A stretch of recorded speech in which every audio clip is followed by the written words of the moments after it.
લીંબડી ઘટકના આંગણવાડી કાર્યકરોએ સેવા સદન કચેરીએ ધસી જઈ બીએલઓની કામગીરી સોંપવામાં ન આવે તેવી માંગ સાથે લીંબડી પ્રાંત અધિકારી તથા લીંબડી મામલતદારને લેખિતમાં કરવામાં આવી રજૂઆત। લીંબડી ઘટકના 8 જેટલી આંગણવાડીની કાર્યકરો બહેનોએ લીંબડી પ્રાંત અધિકારી તથા લીંબડી મામલતદારને લેખિત રજૂઆત કરતા જણાવ્યું કે આઈસીડીએસ ભારત સરકારની ફ્લેગશિપ યોજના પૈકી એક મહત્વની યોજનામાં કાર્યરત છે।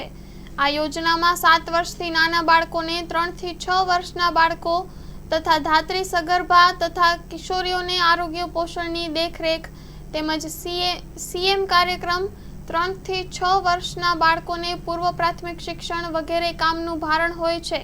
હાલમાં તેઓ બીએલઓની કામગીરી સોંપાઈ છે તે કરી શકે તેમ નથી।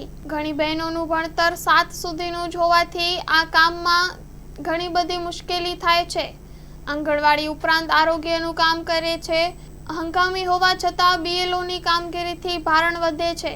આ કામના ભારણથી નિયમિત રિપોર્ટમાં પણ ક્યારેક મુશ્કેલી ઊભી થાય છે। એક તરફ કાયમી કરવા સામે ઓરમાયું વર્તન કરાય છે તો બીજી તરફ કામગીરી વધતી જાય છે તેવું આંગણવાડી બહેનોએ મૌખિક રજૂઆત પણ કરી હતી। Story report by Dinesh Kambva, Dhrangadhra.